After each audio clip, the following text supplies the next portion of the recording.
17 members and associates of the Hells Angels are facing criminal charges in a violent attack. Federal agents allege the Outlaws sold drugs, traded firearms, and engaged in insurance fraud and even tampered with government witnesses. We have learned there is cell phone video as well as surveillance video of evidence in this attack. The U.S. Attorney characterized today's raids as historic, the largest federal bust on organized criminal gang activity. Retaliation is common for crimes involving biker gangs. However, it could happen anywhere because of how interconnected gangs have become nationwide. The 3-year investigation resulted in 42 federal indictments on a variety of charges, including racketeering, money laundering, drugs, gambling, insurance fraud, and extortion.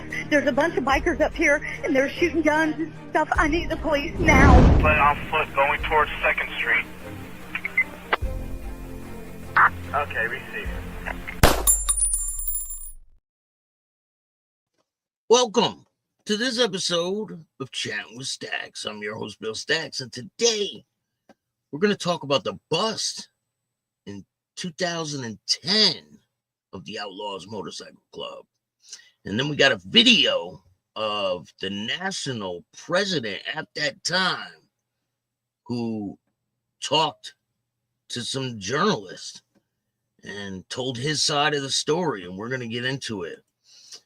Before we get started, let me give some shout outs and make sure you hit the like button, subscribe, and hit the notification bell. Share this video if you can. Tell a friend to tell a friend. We got some exclusive content. Lindsay, how are you? Thank you for joining me. Says, congratulations on the 14.4K. Definitely. I appreciate everyone that's been supporting me throughout this time. We're going to keep going and keep going up. Mark, how are you? Rob, what's good? Can't hold me down. What's going on? Jaman, Maureen, how are you? To everyone that's watching, I have another channel called Black Hand, and that's just a backup channel. I stream videos onto it. Just to let you know, it's my channel. Some people, they don't know that that's my channel too. I'm going to put a video specifying, but that's just my backup channel. I think there's like 3,000 subscribers on it. Something light, you know. But anyway, let's get to the story today. Today, we're talking about Mark Lester, who was the former, I don't know if he is to this day, but was the national president for the Outlaw Motorcycle Club, and he was caught up in an indictment a while ago, 2010. So this is from the FBI. 27 members of the American Outlaw Association motorcycle gang indicted. Now that's the way they worded it.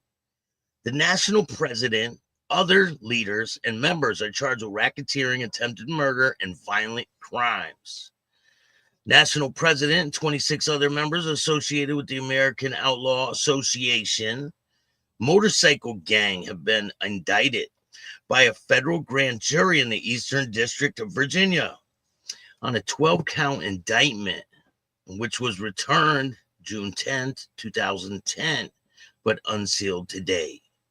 Charges that men participated in a criminal enterprise that engaged in a wide range of crimes, including attempted murder, kidnapping, assault, robbery, extortion, witness intimidation, narcotics distribution, and illegal gambling and weapons violations. So there was a whole bunch of agencies involved, the ATF, the Washington Field Division. Today's arrest of the national president and leadership of the American Outlaw Association mark another aggressive attempt by the Department of Justice to dismantle what the indictment alleges to be a gang whose entire environment revolves around violence. This is another example of what ATF does best, said acting SARC Rich Maranzano. Our agents work today in and out of our law enforcement partners fighting crime, violent crime, so our citizens can feel safe in their communities and homes. The indictment alleges that the outlaw motorcycle gang is highly organized criminal enterprise with a defined multi-level chain of command, in which is overseen by Jack Rosca, aka Milwaukee Jack 53, are charged in an indictment including Wisconsin, Maine, Montana, North Carolina, Tennessee, South Carolina, and Virginia. Under Rosca's leadership, the enterprise is alleged to have engaged in violent racketeering activities with the intent to expand its influence and control to various parts of the country against rival motorcycle gangs, particularly the Hells Angels. According to the indictment, the Outlaws planned multiple violent acts against their rival motorcycle gangs, including show of force at the Cycle Expo in 2006, the Dinwiddie racetrack in 2008, the Cockadays Bar in 2009, Daytona Bike Week in 2009, the Easy Rider Bike Expo in 2010. The indictment alleges that the Cockadays Bar show of force, members of the Pagans Motorcycle Club joined forces with the Outlaws in an assault against rival gangs. The indictment states that in October of 2009, Rosca allegedly directed members of the Outlaws to retaliate against Hells Angels for their attack on two Outlaws members, which resulted in the alleged attempted murder of a Hells Angels member in Maine. The victim was seriously injured from gunshot wounds following the Outlaws' tradition. Two Outlaws members who carried out the attack allegedly received new patches participating that they had performed a violent act on behalf of the Outlaws. In November 2008, the Outlaw members were charged in the indictment of assaulting a black male at the Hard Times Cafe in Virginia for no reason but his race, and then intimidating witnesses and instructing fellow outlaw members to lie to obstruct law enforcement investigation of the assault. The indictment also alleges that the Outlaws regularly distributed narcotics, engaging in illegal gambling activities, and regular use of firearms and dangerous weapons. If convicted, the defendants could face years in prison. I'm going to find out exactly what happened with all this case, so I got a video for you guys. There's a video of the national president at that time came on video, and he's explaining his side of the story. So let's get to it. Hit the like button, share this video.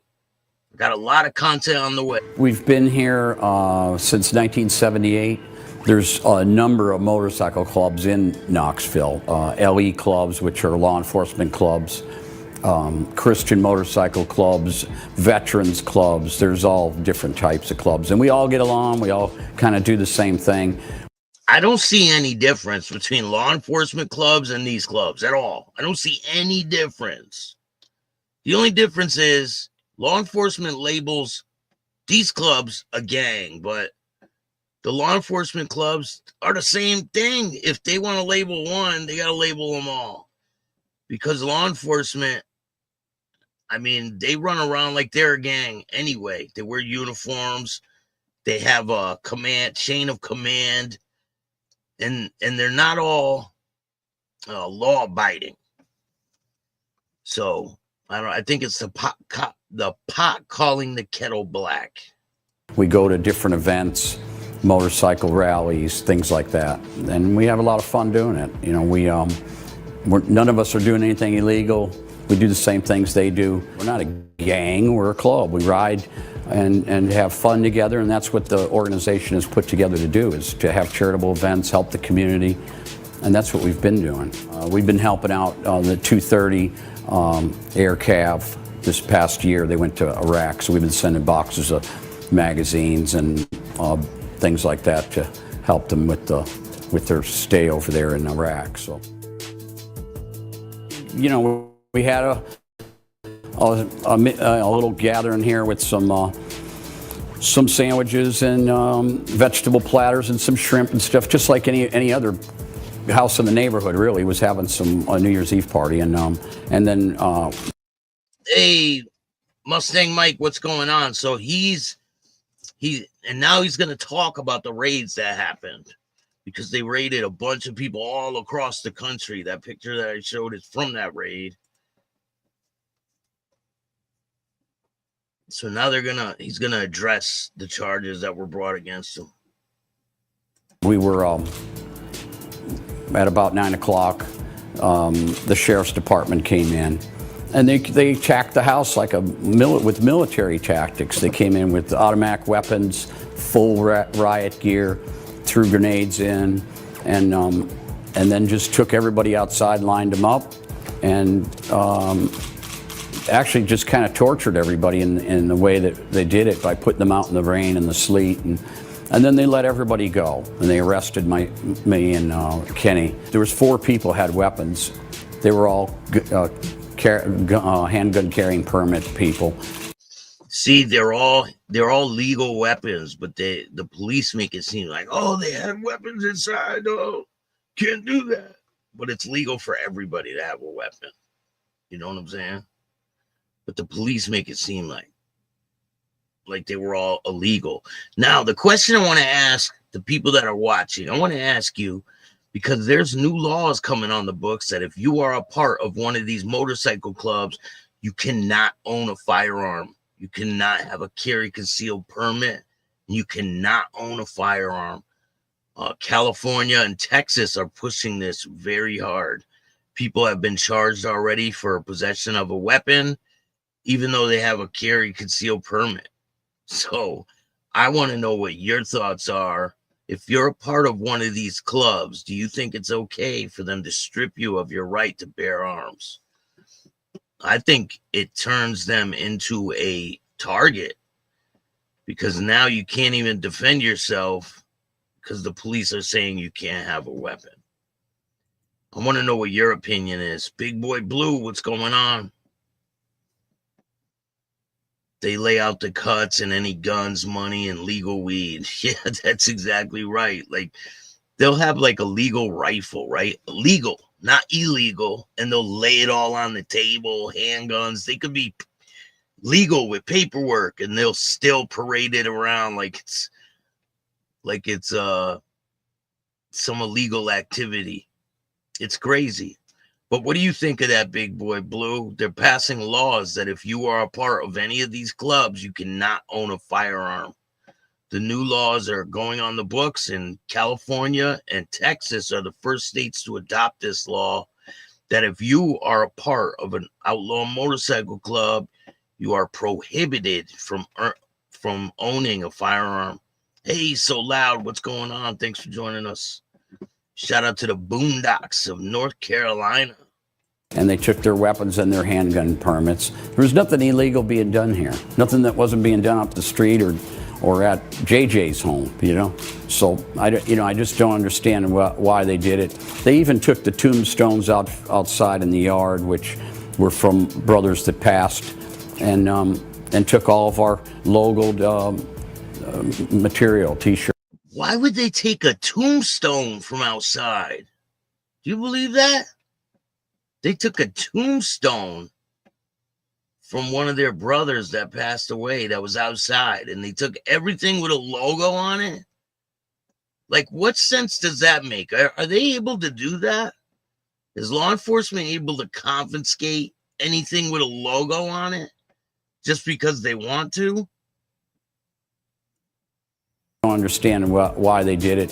They even took the tombstones outside in the yard, which were from brothers that passed. That's crazy. And took all of our logoed material, T-shirts and stuff like that. So, Did they explain why they were taking it? They didn't show us a warrant or anything. They just came in, did what they wanted to do, and then they actually took our TVs. I don't know what they wanted with those, but they took the TVs and other valuables. So the community. Listen, you think criminals care about laws? Listen, if you're a criminal, you don't care about laws anyway. So criminals don't get carry concealed permit. You know what I'm saying? It doesn't matter if they pass laws and shit like that. A criminal's going to go get a firearm if they want one. Criminals don't follow laws.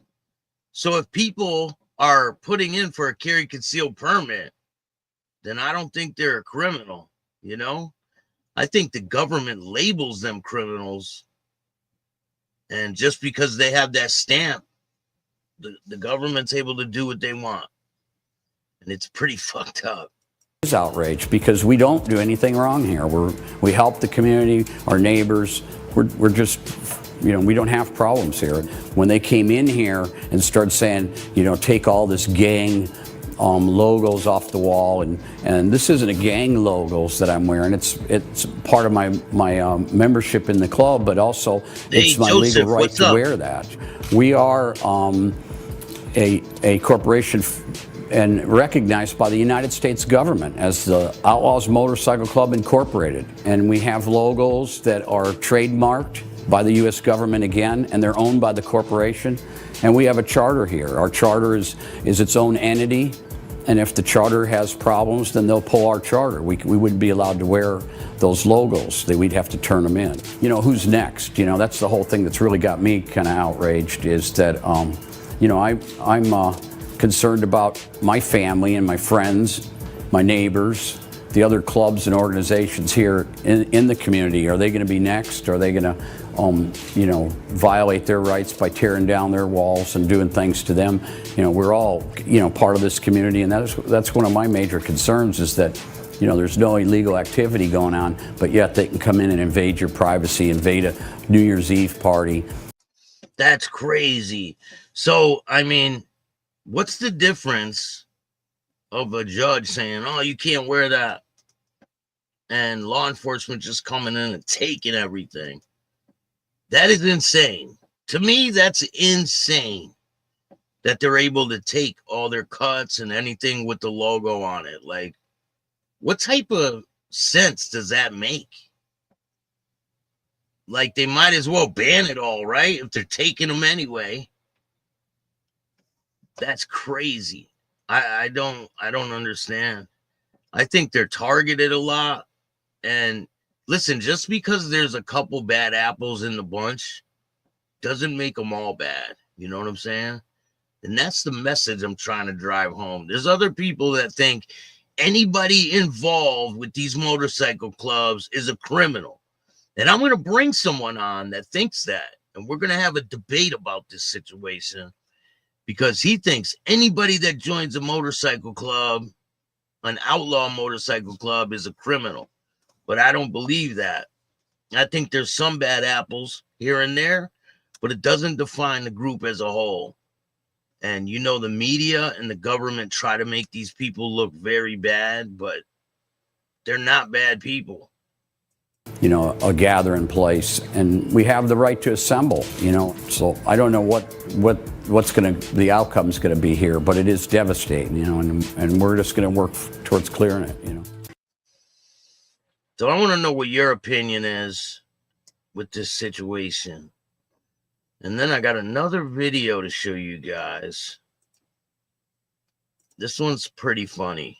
All right. What's his name? Dick Lips Barillo.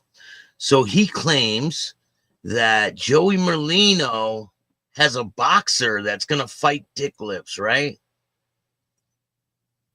But Gene is a complete liar, because that never happened. No one agreed to anything.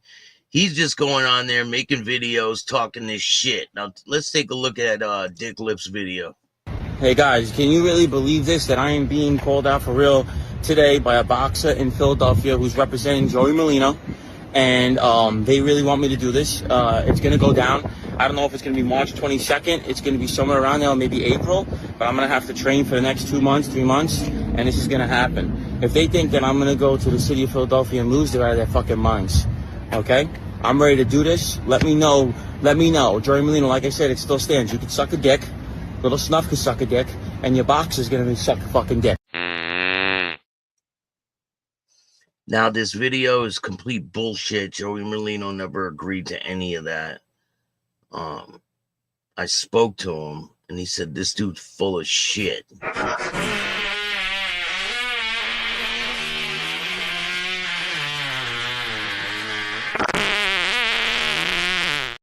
Shit-talking loser. The only thing he's gonna break is a fucking door. I did this to the door. I pushed the door in. I did this to the door. I did this to the door. I did this to the door. I pushed the door in. I pushed the door in. I pushed the door in. I pushed the door in. In this Airbnb, right? Yes, I pushed the door. And whose card is on file here? Yours. But I'm gonna fix it. I'm gonna fix the door for you. So if I get charged for this, You're not being charged. I'm suing you. I'm taking you to court. Fixing you. I did this to the door. He's fixing you, okay? He's gonna fix the door. He's gonna fix you. So Dick Lips does not have a fight, and if he's fighting, it's on his own accord. This dude's a complete idiot. But anyway, we got a lot of content. Make sure you guys go check out the interview I did with the undercover agent that went undercover with the Hells Angels and the Mafia up in Canada. It's a pretty good show. Part 2 is dropping tonight. If you're a member, you can watch part 2, and part 3 is going to be up right after this. There's 7 parts to that interview. It's pretty good. I know a lot of people that don't wear a patch, and it's a hell of a lot worse than ones that are wearing the patches. Just saying, man, it's crazy that they can do that. Why do we still discuss this rat? Because he's making claims. He's irrelevant, but he's making claims that people agreed to a fight and all this shit. And I spoke to Joey, and he said it's complete bullshit. But anyway, Big Boy Blue says, thankfully we have the 81 here. I went here for Super Bowl. We had a good time. Laughed our asses off. So there was no problems with the police or anything. Stereotype and profiling. They do it all the time to these people. MCs have strict rules and protocols to follow. It's all about respect. Another thing I want to ask you guys, do you think it's okay for prospects to be on social media wearing their patches and things? It's just a question I have for maybe anyone involved in the club or out of the club. What do you think? Do you think prospects should be able to be on social media with their cuts on? And make sure you guys go check out the interviews I got. There's a bunch of content dropping. I got the national president from the Thunder Guard. That interview is going to be dropping soon. Go check out the interview with Paul Manning. It's a really good interview. I'll put the link in the chat.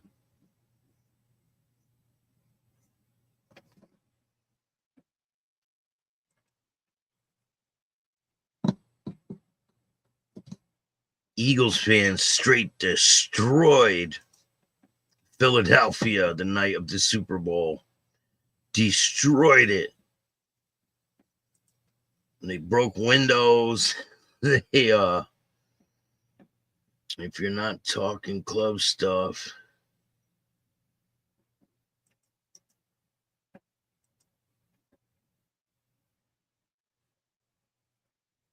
or their club. I agree, Jeremiah. Check out that show. It's dropping tonight, 9 o'clock. There's a lot of content dropping. If you want him, watch it early. Just join the subscription. It's only like $2 or $3. It's really cheap. or join Patreon. Patreon has a lot of content that I cannot put on YouTube. Exclusive content. There's fights, all kinds of things on there. Shootings, all kinds of different stuff that cannot be put on YouTube. The Patreon link is in the chat. A prospect isn't a member, and he shouldn't be representing his MC via their logos and names, etc. Well, I've seen it. I've seen prospects on social media with their cuts by themselves, making videos and shit. It's just a question I have. Prospects shouldn't be saying anything seen, not heard. 100%. I believe the same thing, Mark. But anyway, if you guys like this content, hit the like button, subscribe, hit the notification bell. I'm going to have a couple guests joining me this week, later on in the week. So make sure you tune into the show. It should be around 1, 2 o'clock during the week. And I'm going to be changing the time soon. I'm going to start going live at night. And I'm going to be bringing guests on, and we're going to chop it up. So hope you guys all have a great day.